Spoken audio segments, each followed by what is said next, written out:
Александр Лукашенко пообещал наведать Копыльский район, самый отдаленный регион Минской области. Или на севере Кополь есть в Минской области, я тоже туда поеду. Насамрэч, ён оговорился. Глава государства оговорился.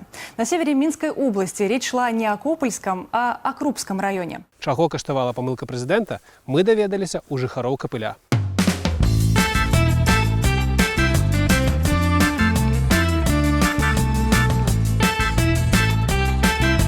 Передумал. Может, когда приедет, но только не сейчас. Это не к нам приезжаю. Вы же слышали, а надо было послушать по СТВ, что он спутал Кополь с Крупками, и он ездил в Крупки. Як? Конечно, вы если слышали, что он сегодня мы на поле говорили, что он даже по СТВ извинения попросил, что он едет не в Кополь, а в Крупки. А як можно было перепутать? Вот тут сами спрашивайте, вы должны знать. Ну, рады приветствовать будем.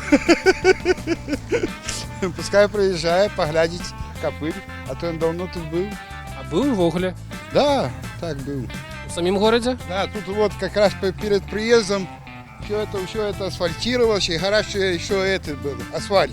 Так он вот так вот стоял, говорит, да, говорит, недавно только положили.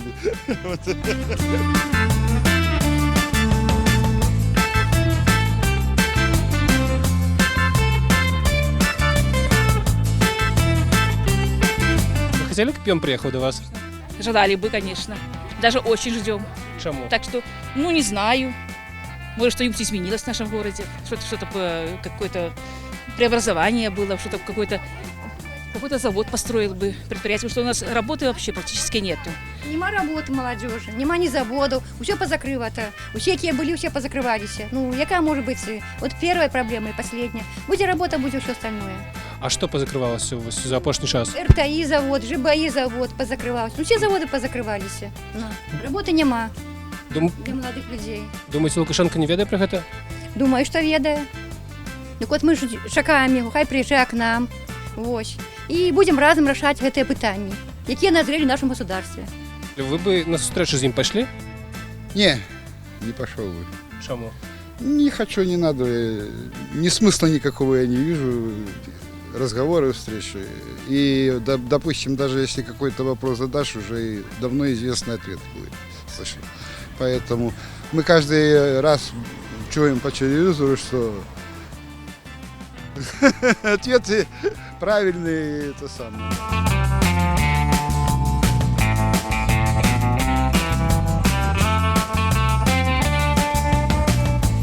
Какие пытания до яго есть вострые у Копылі зараз?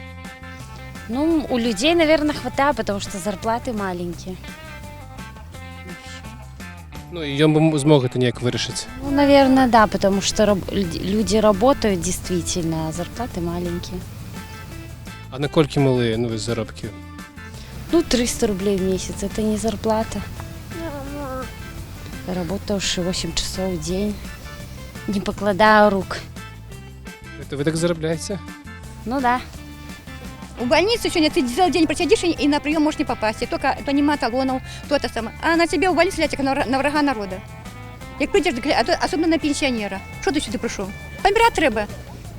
Как пенсию не платить. Что президент, то это президент от души. Каждый талант лепим, пишем, рисуем. Можем мы все, пляшем, песни поем. Знают вокруг, мы единой командой. Сделаем все, даже горы свернем. Будем служить культуре, это давно известно. Жить без нее так пресно, был бы мир наш пустым. Дома порой заботы, и снова спасет работа. Просто всегда так важно, мир в душе обрести.